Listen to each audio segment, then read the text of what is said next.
bahwa untuk mewujudkan negara yang benar-benar demokratis, kita harus memastikan bahwa kepolisian menjadi institusi sipil yang berfungsi untuk melindungi rakyat, bukan sebagai alat kekuasaan yang menindas.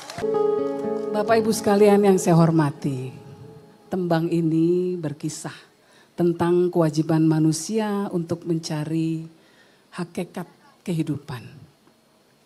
Dan hidup yang hakiki abadi. Manusia punya kewajiban yang satu, yaitu mengetahui hakikat ilmu. Hakikat ilmu itu terangkum dalam aksara. Dan asal mula aksara hanya satu, yaitu alif.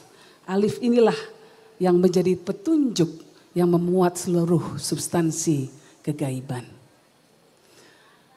Kenapa saya memulai sambutan saya dengan tembang ini? Karena untuk mengingatkan kita semua bahwa dalam kehidupan kita, secerdas apapun kita, sepintar apapun kita, seberkuasa, sekuat-kuatnya kita, tetap hakikat kehidupan yang paling utama adalah untuk mencari jalan ilahi. Dan itu ditunjukkan oleh alif yang menjadi petunjuk. Bapak Ibu sekalian, hari ini saya berdiri di hadapan Bapak Ibu sekalian bukan hanya sebagai anak kedua Gus Dur, tetapi juga sebagai saksi hidup yang melihat dengan mata kepala sendiri bagaimana Gus Dur menjalani hidupnya dengan satu prinsip, yaitu menajamkan nurani dan membela yang lemah.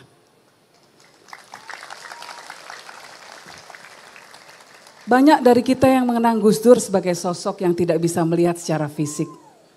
Tetapi nuraninya begitu tajam. Jauh lebih tajam daripada orang-orang yang memiliki penglihatan sempurna. Dengan nuraninya itulah Gus Dur mampu melihat ketidakadilan. Mampu mendengar jeritan hati rakyat kecil di tengah kebisingan kekuasaan. Salah satu warisan penting Gus Dur yang ingin saya sampaikan adalah keberaniannya menggunakan kekuasaan untuk melayani masyarakat, bukan untuk melayani dirinya sendiri. Gus Dur memahami bahwa kekuasaan adalah amanah, bukan alat untuk memanipulasi atau merugikan rakyat. Tasyaruful imam ala ra'iyah manutun bil maslahah. Inilah dalil yang kerap dikutip Gus Dur sebagai pegangan beliau. Kebijakan pemerintah atas rakyatnya harus didasarkan kepada kemaslahatan yang ada di tengah masyarakat. Sebagai presiden, Gus Dur menaikkan gaji seluruh pegawai negeri. Karena ia tahu rakyat kecil hidupnya susah. Ia tidak pernah menggunakan jabatannya untuk memperkaya diri atau sekedar mempertahankan kekuasaan. Semua yang beliau lakukan adalah untuk kepentingan masyarakat. Hadirin sekalian, inilah yang seharusnya menjadi pelajaran bagi kita semua, terutama bagi para pemimpin kita hari ini. Saat ini kita menghadapi tantangan yang begitu besar. Rakyat hidup dalam kesulitan, harga kebutuhan pokok melonjak, daya beli menurun, kelas menengah turun kelas, bahkan berkurang jumlahnya sebanyak 9 juta orang. Para ekonom menganalisa bahwa konsumsi domestik adalah penopang terbesar laju ekonomi Indonesia. Tetapi justru saat ini ada rencana pemerintah untuk menaikkan pajak pertambahan nilai menjadi 12%. Apakah ini bijak? Mari kita lihat negara lain. Singapura justru memberikan bantuan tunai kepada rakyatnya. Vietnam menurunkan pajaknya dan justru memperkecil jumlah pejabatnya. Namun Indonesia justru mengambil langkah sebaliknya. Jika Gus Dur masih ada, saya yakin beliau akan berdiri bersama rakyat kecil dan mengatakan, hentikan rencana ini. Prioritaskan kesejahteraan rakyat, bukan hanya angka-angka di atas kertas. Turunkan angka korupsi, bukan malah rakyat yang harus dibebani. Hadirin yang saya cintai, ada satu lagi pelajaran besar yang diwariskan oleh Gus Dur. Yaitu beliau mampu membedakan mana kekuasaan dan mana kemanusiaan. Ya ayyuhalladzina amanu kunu qawwamina bil qisti syuhada'a lillah walau ala anfusikum awil walidaini wal aqrabin. Wahai orang-orang yang beriman, jadilah kamu penegak keadilan dan saksi karena Allah. walaupun kesaksian itu memberatkan dirimu sendiri, ibu bapakmu atau kerabatmu. Perintah ini ditujukan untuk semua orang yang beriman, bukan hanya kaum muslimin.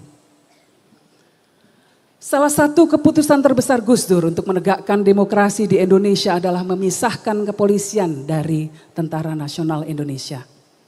Sebuah langkah yang tidak mudah untuk dilakukan.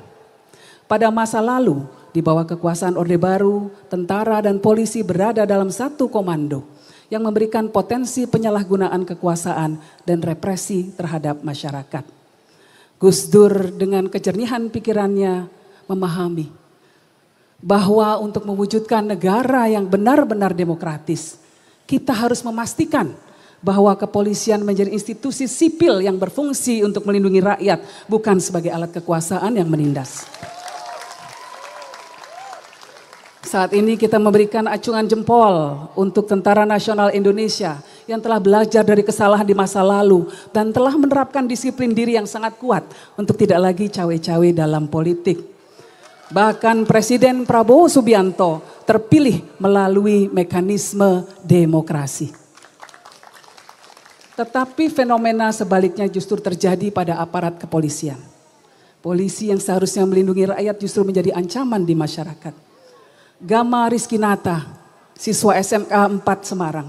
Budiman Arisandi, warga Palangkaraya. Haryono, saksi pelapor yang saat ini malah dijadikan tersangka. Mereka adalah contoh-contoh kecil dari para korban abuse of power dari aparat kepolisian. Amnesty International mencatat bahwa sepanjang tahun 2024 saja ada 116 kasus kekerasan yang melibatkan polisi. 29 diantaranya adalah extrajudicial killing atau pembunuhan di luar hukum. Dan 26 adalah kasus penyiksaan dan tindakan kejam.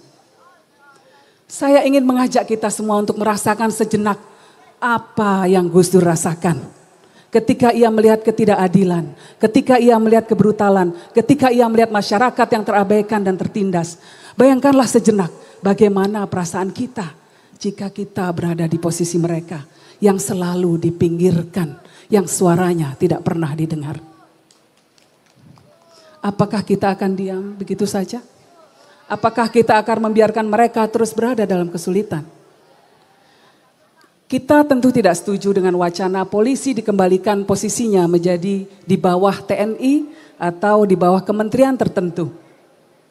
Karena ini adalah sebuah hal yang diperjuangkan oleh Gus Dur untuk memastikan adanya alat dari masyarakat sipil, yaitu kepolisian.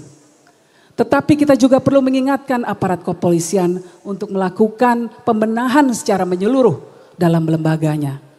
Agar tidak lagi terjangkit fenomena trigger happy atau terlalu mudah menarik pistol. Tugas kita bersama adalah mengembalikan polisi dan semua lembaga negara pada fitrahnya. Menjadi pelindung rakyat, bukan pelindung kepentingan segelintir orang belaka. Bapak Ibu yang saya hormati, Gus Dur pernah berkata, yang lebih penting dari politik adalah kemanusiaan. Pernyataan ini mengajarkan kepada kita semua bahwa segala keputusan, kebijakan, dan tindakan kita harus berlandaskan nurani. Sebab pada akhirnya nurani yang tajamlah yang akan membawa kita semua menuju jalan yang benar, menuju keadilan yang hakiki. Seperti alif yang menjadi petunjuk, semua ilmu yang kita miliki, semua kuasa yang kita pegang, semua harta yang kita nikmati hendaknya diarahkan menuju jalan ketuhanan. Yaitu dengan cara melayani semua umat Tuhan di bumi. Dengan menegakkan keadilan dan selalu membela mereka yang lemah. Terima kasih, semoga kita semua bisa menjadi penerus perjuangan Gus Dur, menjadi orang-orang yang berjuang untuk kaum-kaum yang terpinggirkan. Wallahu muwaffiq ila aqwamit thoriq. Wassalamualaikum warahmatullahi wabarakatuh.